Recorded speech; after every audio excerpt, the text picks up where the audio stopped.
Assalamualaikum warahmatullahi wabarakatuh.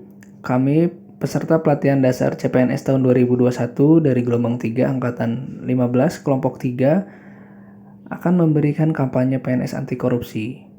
Video ini disusun oleh kelompok 3 yang terdiri dari Aufia Alta Faizal, Taufik Ardan, Muhammad Dwi Noviko Kahadani, dan Yang Widya Pahlawan.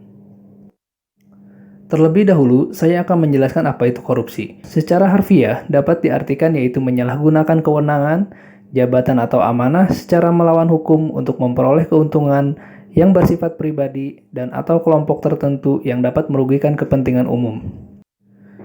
Penyebab terjadinya korupsi diantaranya yaitu yang pertama, penegakan hukum tidak konsisten, yang kedua, penyalahgunaan kekuasaan atau kewenangan, yang ketiga, langkanya lingkungan yang anti korup, yang keempat, rendahnya pendapatan penyelenggara negara, yang kelima, kemiskinan atau keserakahan, yang keenam, keuntungan korupsi dan maupun kerugian yaitu ditangkap, yang ketujuh yaitu pemberian imbalan jasa, dan yang kedelapan yaitu gagalnya pendidikan agama dan etika. Baiklah, di sini saya akan menjelaskan jenis-jenis korupsi. Jenis-jenis korupsi ada 7. Yang pertama, kerugian keuangan negara. Contohnya melawan hukum untuk memperkaya diri sendiri, orang lain, korporasi, serta dapat merugikan keuangan negara.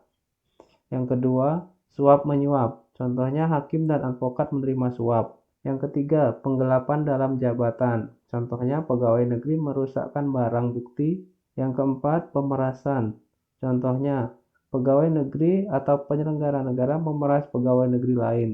Yang kelima, perbuatan curang. Contohnya, pengawas proyek membiarkan perbuatan curang. Yang keenam, benturan kepentingan dalam pengadaan. Contohnya, pegawai negeri turut serta dalam pengadaan yang diurusnya. Yang terakhir, gratifikasi. Contohnya, pegawai negeri menerima gratifikasi dan tidak melaporkan ke KPK. Sekarang saya akan membahas apa itu nilai-nilai dasar anti korupsi. Yang pertama adalah jujur. Jujur adalah sikap dan perilaku yang mencerminkan kesatuan antara pengetahuan, perkataan, dan perbuatan. Orang yang jujur adalah orang yang dapat dipercaya, lurus hati, tidak berbohong, dan tidak melakukan kecurangan. Yang kedua adalah disiplin. Disiplin adalah kebiasaan dan tindakan yang konsisten terhadap segala bentuk peraturan atau tata tertib yang berlaku. Yang ketiga adalah peduli. Peduli adalah sikap dan tindakan memperhatikan dan menghiraukan orang lain, masyarakat yang membutuhkan, dan lingkungan sekitar. Yang keempat adalah tanggung jawab. Tanggung jawab adalah sikap dan perilaku seseorang dalam melaksanakan tugas dan kewajibannya. Selanjutnya yang kelima adalah kerja keras. Kerja keras adalah sungguh-sungguh berusaha ketika menyelesaikan berbagai tugas. Yang keenam adalah sederhana. Sederhana adalah bersahaja. Sederhana berarti menggunakan sesuatu secukupnya dan tidak berlebih-lebihan. Yang ketujuh adalah mandiri.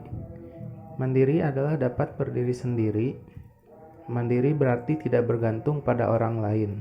Yang kedelapan adalah berani.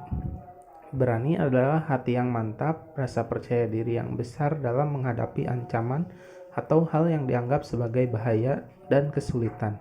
Yang terakhir adalah adil. Adil berarti tidak berat sebelah, tidak memihak pada salah satu. Adil juga berarti perlakuan yang sama untuk semua, tanpa membeda-bedakan berdasarkan golongan atau kelas tertentu.